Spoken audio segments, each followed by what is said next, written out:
Greetings once again. I am your host, Jim Wiggin with Train Tuesday. I hope you have had a great weekend. And if you were like me, you got to go to the Amherst Railroad Hobby Show this past weekend. We'll talk a little bit more about that later. We're going to be talking Genesis F units tonight. We're also going to be talking some auto parts boxcars, 60 foot, in fact. These are all under Genesis tonight. And we're going to be talking those Genesis items. So let's see who is joining us here tonight. I've got Delta 9, Donnie, George, LeVar, Derek, Mickey, Glenn Powell, Power Williams, Bradley, Meat Stick 05, Brian Stackpole, Terry, Donald, and Mr. Reynolds is in the house. Ronald, Tim, Keegan, and Toledo Railfan, just to name a few. So like I said, we're going to be talking tonight about Athearn Genesis HO scale F units. F3s, F5s, F7s, A units, B units, Southern Roads, Northern Roads, Purple Roads, you've got it. We're going to be talking about those tonight. We're also going to be talking about the Athearn Genesis PS 60-foot auto parts boxcars. So we've got a lot of ground to cover tonight, a lot of history to reveal. We've already got one sad face in the comments, and I'm not sure why Annette is sad, because everybody should be happy that we're going to be talking F units tonight. So without further ado, let's do another round of shout outs. And I see Todd, Zach, Randall, Jeremy, Joel, Keegan, Bradley, Reading Area Rail Fan, Jerry, Mark, and Bradley. So without further ado, let's go ahead and start talking about our first item on the agenda tonight, and that is the Athearn Genesis F units.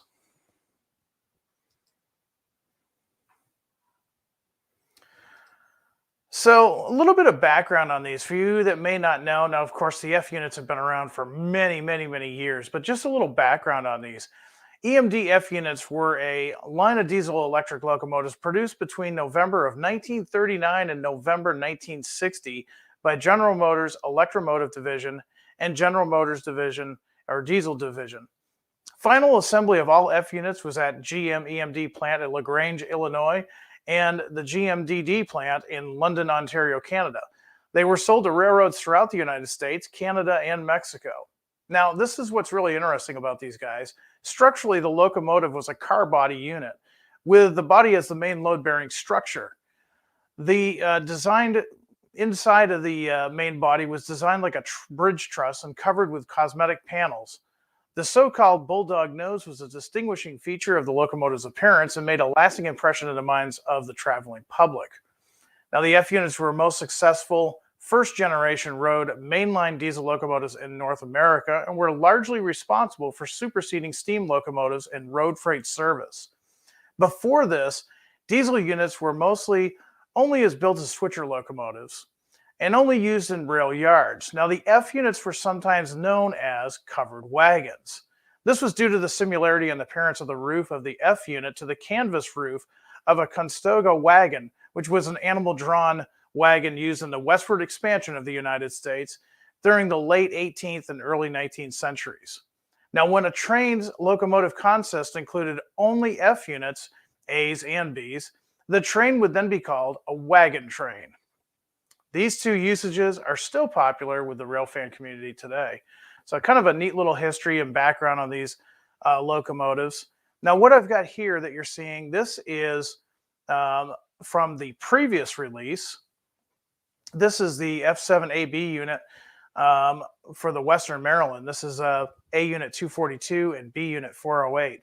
Now, these were announced in March of 2021, and they are actually available now. So if you think you missed out on these are actually available now. Now take a look at the details of these guys. Now keep in mind, F units would change quite a bit throughout their life on the railroad. Some would have their skirting, as you can see here, cut away for maintenance reasons. Some would add extra grab irons from the factory. Rest assured, all the Genesis locomotives we're going to show you today are going to be based on the prototype. So the horns, the horn placement, grab iron placement, All of that is going to be dependent upon the prototype. There's a good look at the A unit there, and let's get a look at the B unit. Same thing. Now, in some cases, we will have a backup light on both the A and the B unit. You can kind of see the light on the B unit here. And in the DCC versions, that light will function. So a lot of detail on these guys. And again, very prototype specific. And let's get into what we're going to be talking about today.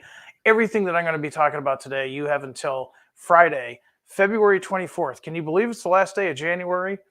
For me, I'm a little happy. That just means I'm 1 month closer to warm weather, so I can do some rail fanning. So coming up first, we've got Chicago Northwestern.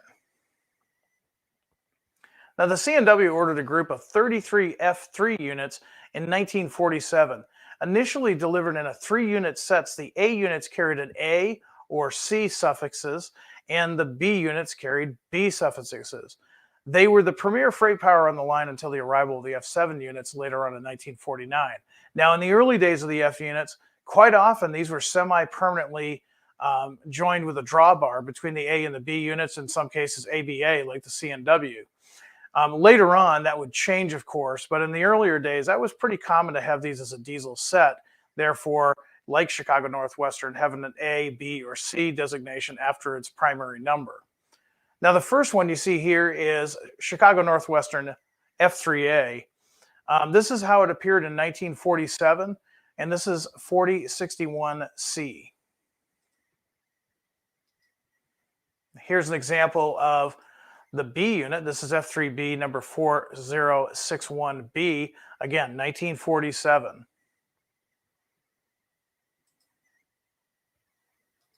And then lastly, we have a set here. These are going to be available as separately as an A set, a B set, and then as together as an AB set.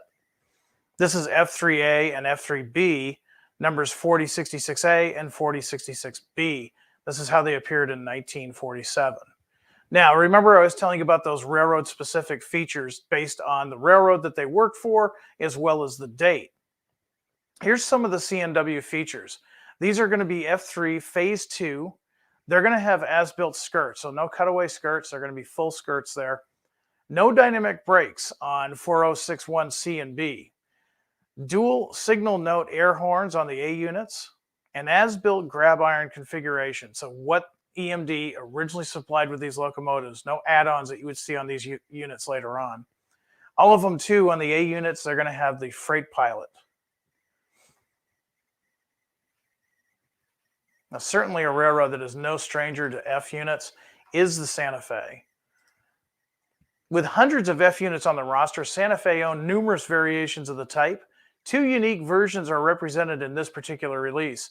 Units 261L and 265C are F7A locomotives delivered without stainless steel grills, giving them a pretty unique appearance, somewhere between that of an F3 and an F7. They are painted in the blue and yellow freight scheme. Now, units at 257L and 257A were among a handful of true dual service units on the roster. Santa Fe owned several freight units and the steam lines that would be used as an emergency passenger power, but the 257 was distinctive in that it carried steam generators in the B units. The units were still geared for freight service, so a top speed of approximately 65 miles per hour, but they often found themselves pressed into passenger service as well. For this set, they're going to be painted in the cat whisker scheme. So here we've got Santa Fe number 261L. This is an early 1960s modernized grab iron configuration. What does that mean? Well, that means there's grabs on the side and the top of the nose. The skirts have been cut for maintenance reasons. The F3 style chicken wire grills are represented here, and they are delivered without the stainless steel grills that you would see on later production F units. Spark arresters are included in this model to represent a much later appearance. These are installed by you, the modeler. So they just come in a little poly bag for you to add on as you see fit. They also have a can-style antenna, inertial air filter installed.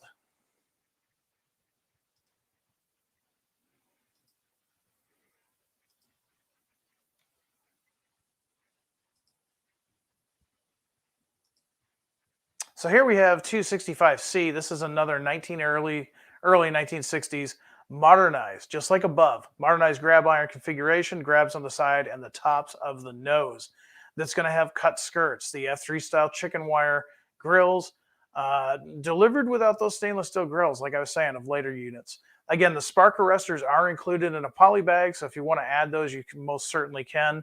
And the can style antenna is also included.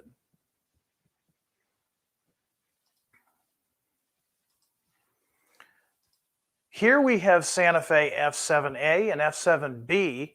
This is 257L and 257A. This represents 1953 on up. This one does have the stainless steel grills. It also has the as-delivered grab iron configuration as they were designed straight from EMD. The skirts have not been altered here. You can see they have a full skirt. The inertial air filter is included to represent a later version. Again, this can be installed by you, the modeler. And the B unit is equipped with a steam generator. Now, both units are equipped with water fill. So a little bit of difference there. You've got the as-delivered version versus the early 1960s version.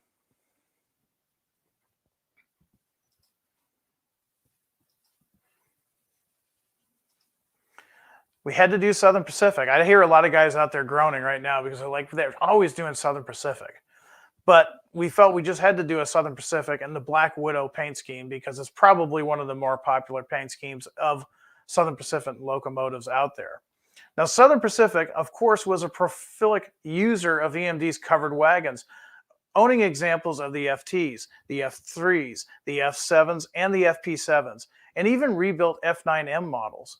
SP Class DEF-1 and DEF-2 were delivered in 1947, and they consisted of an F3A and an F3B units. So the first one that I'm going to show you here is F3A number 6102.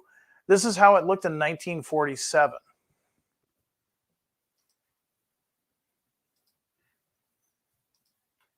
Here we have 6105, also an F3A, and also 1947. Now here comes the B unit. B unit here is 8039, also 1947. And then finally, we have an AB set. This is an AB set of the F3As. This is 307 and 305, and again, representative of 1947. Now, specific Southern Pacific features. These are all F3 Phase 2 locomotives. They have the slot-style dynamic brakes. They have the dual single-note air horns, but just on the A units. They have freight pilots, not the passenger pilots. You might be wondering, what is the difference? Quick rundown. If you had a passenger F unit in the Streamline era, quite often there was an enclosure that would cover up the front coupler. That, of course, was not needed on a freight locomotive, so that was deleted.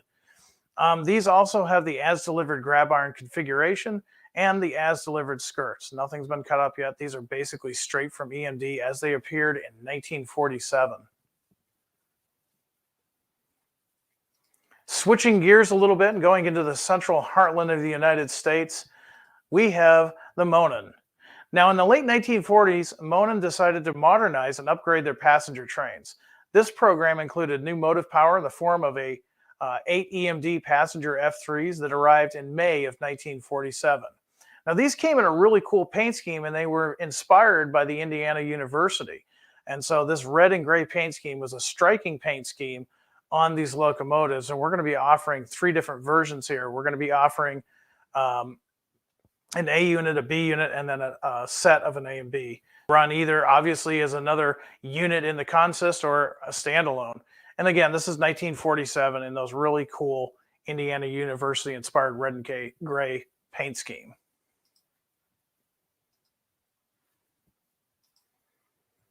And then finally, we're offering it as a 2-unit set of F3As, 84A and 84B. This is, again, 1947, so straight from EMD. Now, what does the Monon have for features? So specific to these guys here, they're going to have dual headlights, the rear backup light, kind of like what I showed you on the Western Maryland at the beginning of the program. These are going to have the high radiator fans. They're also going to have steam generator fixtures and the chicken wire grills. They're not going to have those stainless steel grills like you saw on the other ones.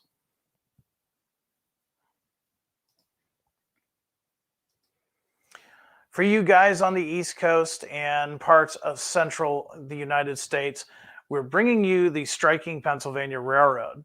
Now, believe it or not, the Pennsylvania Railroad bought a full 8% of EMD's domestic F3 production. Of course, the Pennsylvania Railroad at the time was the standard of the world.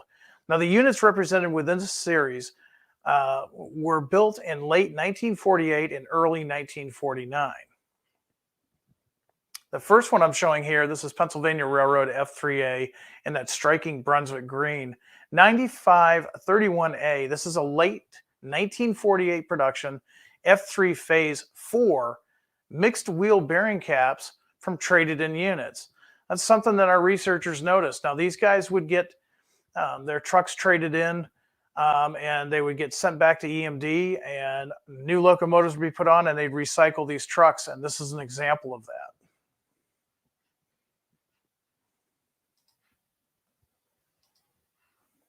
Here's the B unit for the Pennsylvania. This is F5B 9548B. This is a late 1948. Now the F5, more of a railroad designation than an EMD designation. Externally, they're identical to an F3, specifically an F3 Phase 4, but prototypes equipped with heavier D27 traction motors. Many F3s were later modified with these motors, and this one's also going to have the mixed wheel bearing caps from traded in units. Here we've got this striking set. This is Pennsylvania Railroad F5A and F5B. These are numbers 9551A and 9551B.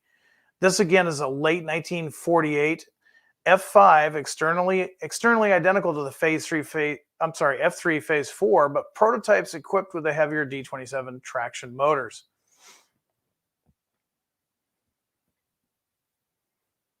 Now, the next one generated a lot of buzz. A lot of guys were extremely happy that we did these. We had a lot of requests for these for the last few years. We finally thought it was time to bring the Atlantic Coastline striking purple and silver paint scheme to the Athearn Genesis series. This is the first time we've offered it, in fact. And part of Atlantic Coastline's initial F7 order, units 348 to 371, they came decked out in the Rhodes eye-catching purple and silver paint scheme as seen here. Now, originally they were delivered with small lettering. This was later revised to the larger Atlantic Coastline font as seen here on this model. And again, this is the first time we've offered them in Genesis. Now, this is F7A 365. This is how it appeared in about the mid-1950s. If you look carefully, you'll see that the skirts have been cut. Again, this is a maintenance thing, just making it easier for maintenance crews to work on these locomotives.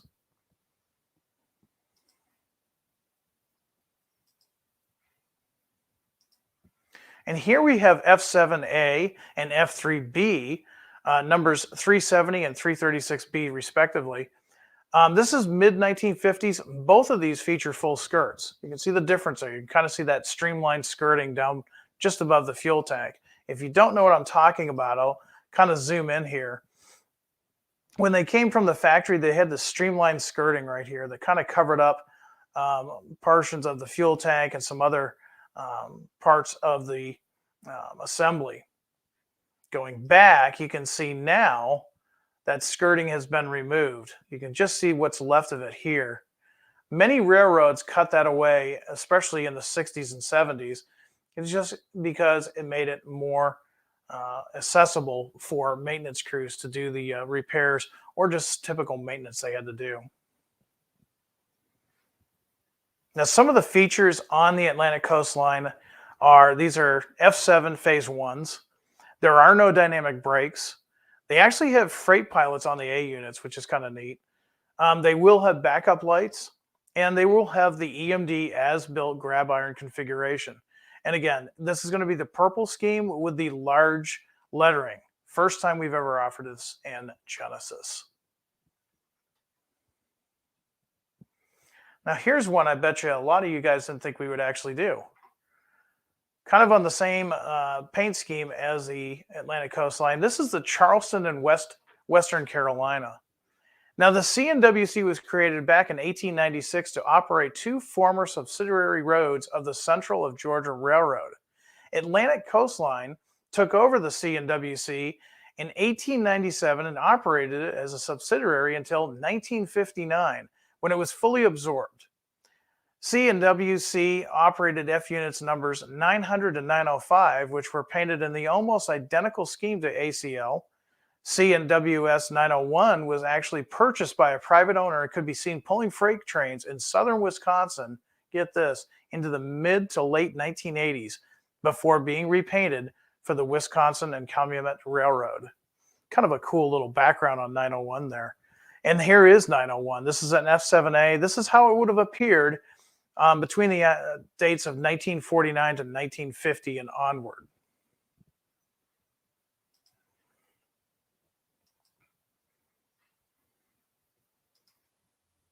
Here we have unit number 905, again, 1949 to 1950.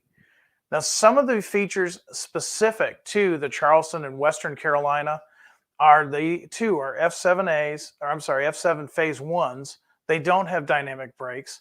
They do have dual signal note air horns, freight pilot and as-built grab iron configuration. They also have kept their skirts, and they do have backup lights.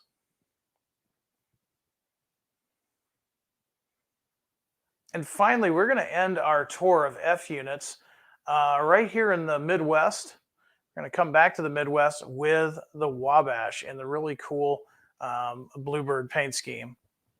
Now, this is probably one of the more iconic paint schemes of the Wabash. When you mention Wabash diesels, this is probably the scheme that comes to mind. Wabash units number 1158 all the way to 1189 were delivered in 1951 to 1952. In the 1960s, they were renumbered into the 600 to 726 series. Now, Wabash 1189 has been preserved and is currently operational at a nearby railroad museum, and we might hear more about that in upcoming weeks. Now, this is Wabash unit 625. It's an F7A. It's based on a mid-1960s paint scheme, and this one's going to feature nose MU connections and cut skirts. A lot of these would soldier on into the Norfolk Western era and beyond. Here's number 631, again, 1960s era, nose MU connection that cut skirts. And here we have a two unit set, both F7s, 1169A and 1189. Both of these are 1960s era paint schemes, and they get the full skirt treatment as they were when they were delivered from EMD. Now, the Wabash features, they're all going to be F7 phase ones. They will not feature dynamic brakes. They have dual signal note air horns, passenger pilots, cooling coils on the roof. Kind of a cool setup there with these. So with that, let's see if anybody's got any questions about the F units. We'll go back to the comment section here. It looks like you guys are actively watching what we're saying. So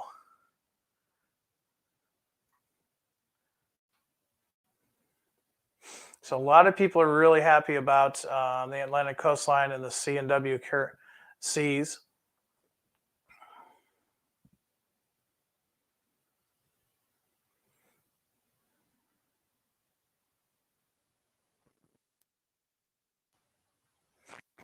Yeah, a lot of people liking that purple and silver. It's a really iconic paint scheme. Short-lived, unfortunately, but still, they very, very cool paint scheme. I'm really surprised the Shortline hasn't picked up that paint scheme.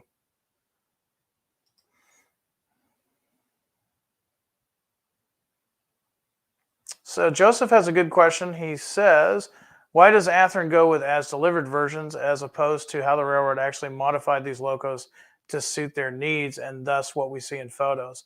Great question. So you got to remember, maybe from a picture that you've seen, that railroad's already been on the property from anywhere between 5 to 10 years. We realize that people like to model specific years or a specific range of years. So if you're modeling, let's say the Wabash, when they first took delivery of these, maybe on your railroad, the Wabash F units are brand new. Maybe you're still running some of the older locomotives. And since they are brand new, you wouldn't see those changes or adaptations made. However, maybe you're modeling later or early Norfolk and Western. These guys probably wouldn't fit because they are as delivered. What we will do many, many times here at Athearn is we'll offer something as it was delivered, as it was midlife, how it appeared as its midlife, and maybe as it appeared and when it was owned by another property. So we just try to pick versions of locomotives based on what people give us for suggestions and what seems to be popular for that era.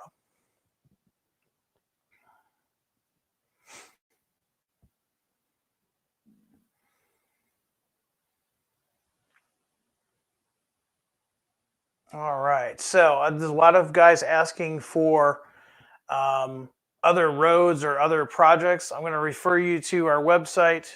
Remember, if you want to see something new, if you want to see a different road, you want to see something other than what we're talking about tonight, go on over to the Athearn website, go to the Contact Us page, and select the Athearn product suggestion email. Go ahead and put that in there. I said that a lot this past weekend. I know you guys probably get tired of me saying it and you think, Jim, I'm just going to type it in the comments. Make this thing for me. Make it for me now. That goes nowhere. Go ahead and put it in that email because it does get to product development. And John told me today that since coming back from the show, that email is definitely full. He has got a lot of emails to go through. Our product development team will be pouring through that over the next coming days. We do read those. We don't always reply to those, but we do read those.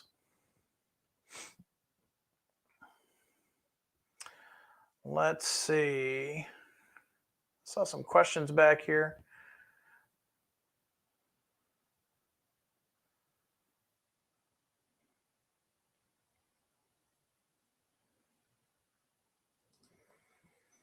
Hey, Jim, any history on how the F units were the foundation of the early Jeeps? That is a subject for almost its own podcast. You're absolutely correct. In fact, a lot of railroads like my Boston and Maine, they traded in their early FTs or early F units for the trucks were used on subsequent GP7s, GP9s later on. And that was true with a lot of them. That really was the basis. Once EMD had become so successful with the F units, the very next thing was the GP7. In fact, Santa Fe purchased their GP7s based on the fact that the F units had been so reliable, they had been so easy to work on, if you will, that the Jeep 7s, bringing the Jeep 7s on board, it was really easy for the maintenance crews to work on those because mechanically wise, they were very similar. Daylight Dave saying, thank you for all the Athearn F units I have. Hopefully you get some more of those.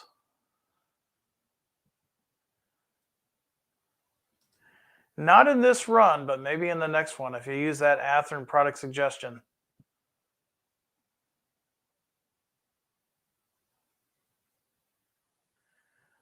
All right.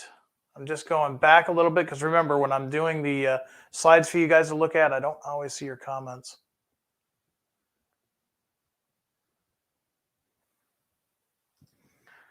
Tom says, Jim, the F unit dual upper headlight bezel is wrong. It needs to be the flat pile plate up there. Well, Tom, a couple of things.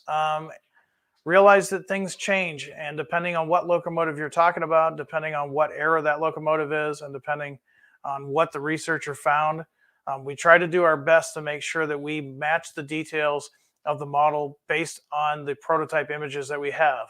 That being said, if you still think that we have an error, by all means, I implore you to go to that Athearn product suggestion email.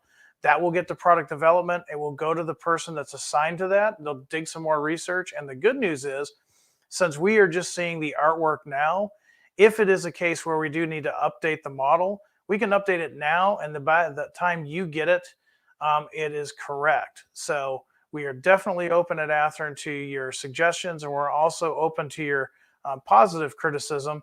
So if you do see something that you think is an error, please use that email and let us know. We try our best. There's a lot of things that we got to research, and we can't always get all the details all the time.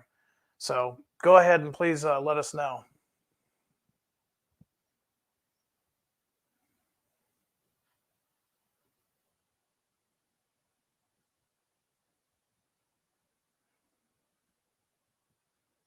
All right. One more for the F units, and we'll go on to the next one. ACL in the purple and silver, the champion paint scheme does really cool, and also the C, W, and C 901 905. So how about an ACL 6-axle EMD E3A in the purple and silver? Yeah, that would be really cool. It would take a little bit of work, especially on our product developers. But I'm never going to say never, because we always release things sometimes before we give you a little bit more information, and it kind of surprises you. All right, let's go on to the next one, because we still got a little bit more to talk about tonight. We're starting long, so go ahead and talk about our next item. And this is the Athearn Genesis 60-foot Pullman Standard Auto Parts Boxcar.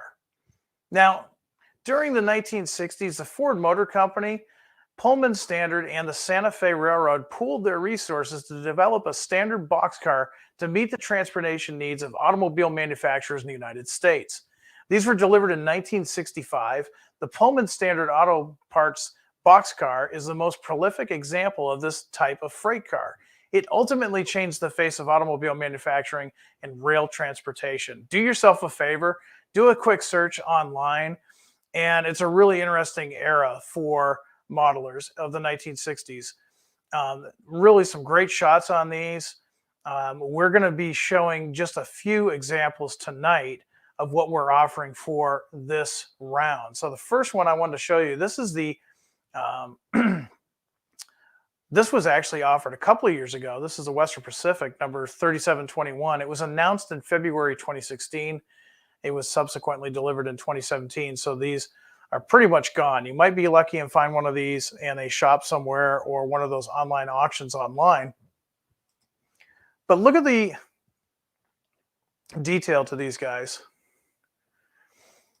Naturally, you're going to have separately applied grab irons,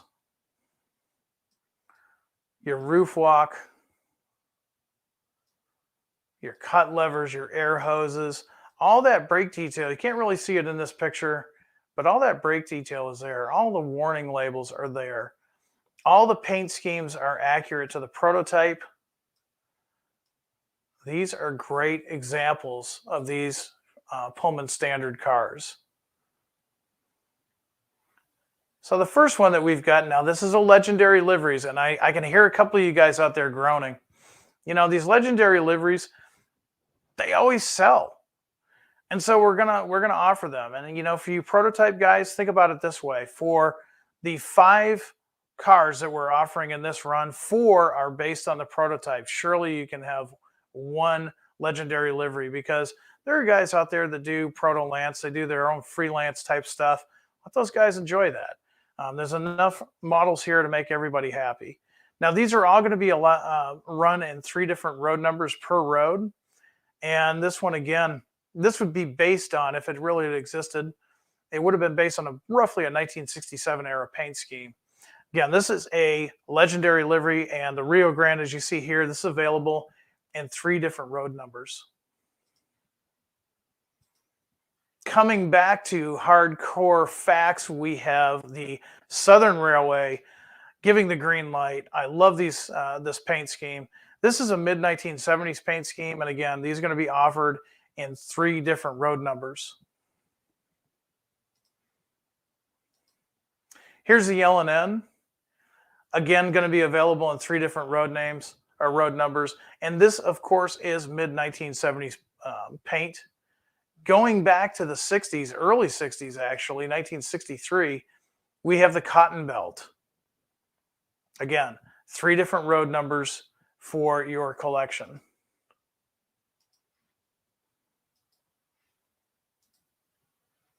And then finally, we have the Western Pacific. This is an early 1970s paint scheme.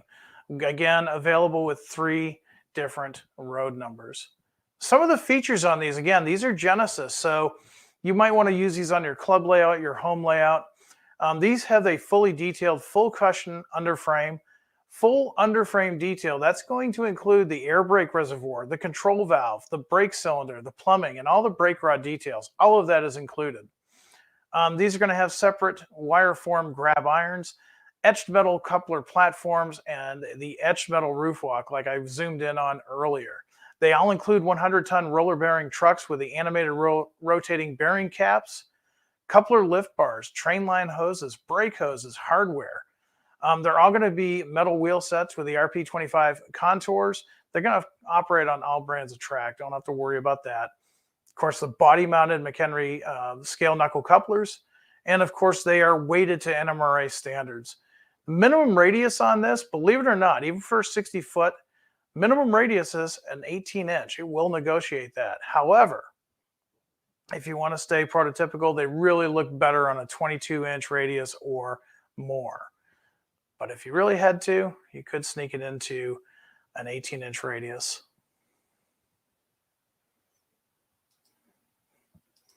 Now, again, these are available until Friday the 24th. You can get these pre-orders at your dealer. Bobby says the Southern looks great. Of course it does. And I like your, looks like you're a fan of the Southern. Yeah, I always like those, gives the green light to progress.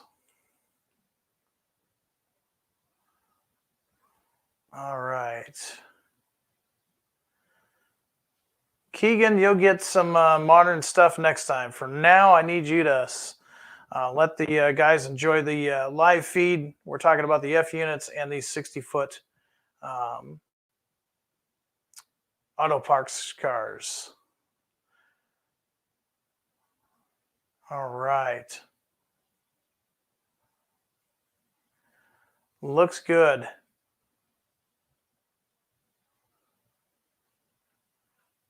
lot of guys really liking these. And like I said, these are great models for like your home layout or maybe a club layout. They just look really good. And if you're mounting your HO layout, you know, railhead 54 inches or even higher, you really get to see that brake detail. They're really nice models. All right, so one last thing, and then I'm going to let you guys get back to it. As I was saying earlier, myself and Mark Williams, the category manager, and John Stackpole, our lead developer here at Athearn, we were in Springfield, West Springfield, Massachusetts this past weekend. We were attending the Amherst Railroad Hobby Show. And this is the only time I got a chance to step outside the booth and actually get a picture.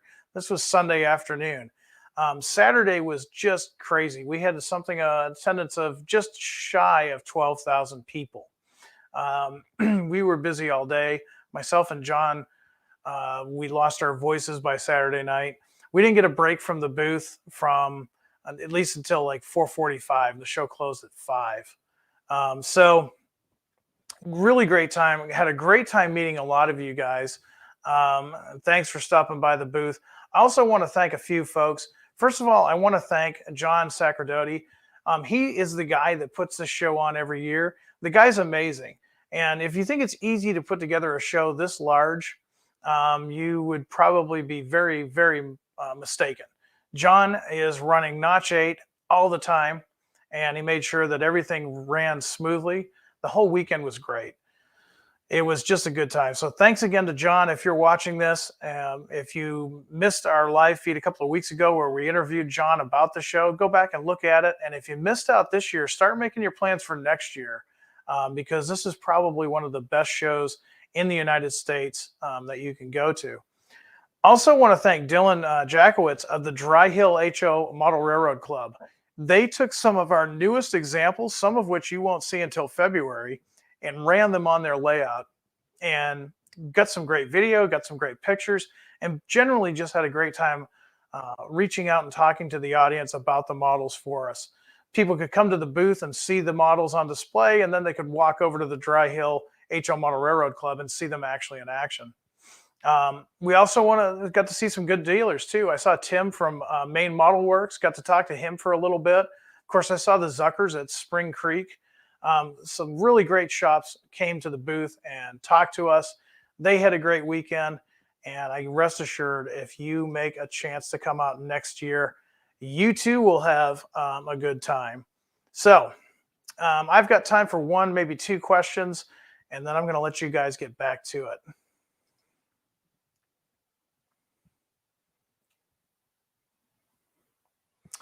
All right, let's see.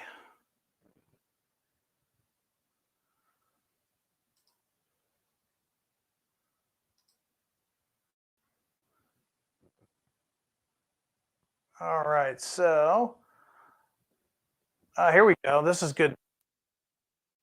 BN Green 1970 says Jim just heard from Lombard that they have some CA9 cabooses en route. They're doing an accurate BP cupola. The first run was terrific. He actually showed some of the C8s and CA9 at the show, and there we go. And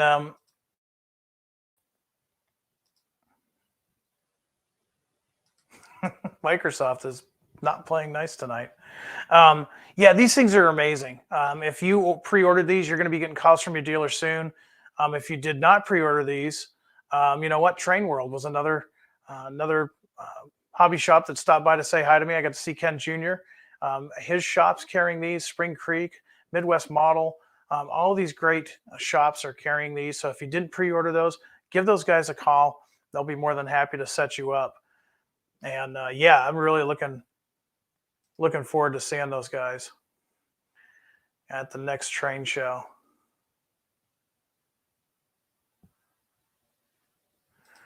Guys in the comments, yeah, I put Keegan on timeout. Sometimes we have to remember this is just a hobby. You need to calm down.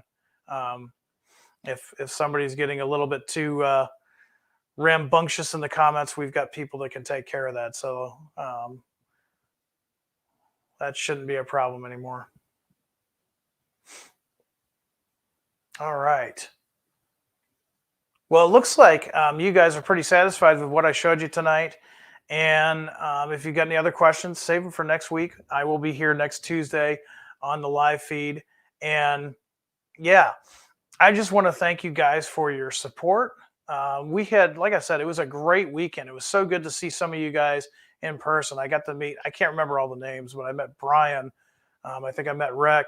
I met Dylan. I met a bunch of guys that are enthusiasts like me, and it's just really a good time to have folks come in and talk to myself and John and Mark about the greatest hobby that there is, and that's model railroading. So, you know, if you were at the show and you stopped by, thank you. If you didn't make it, that's okay. Thanks for tuning in to the live feed. Again, if you've missed this, you can always go to our YouTube channel and like and subscribe and hit the notification bell for notifications of new videos that come out every week. Until next time, guys, which is probably going to be Tuesday, I want everybody out there to be happy, be healthy, be safe, do some good modeling, and above all, high greens. Good night, everyone.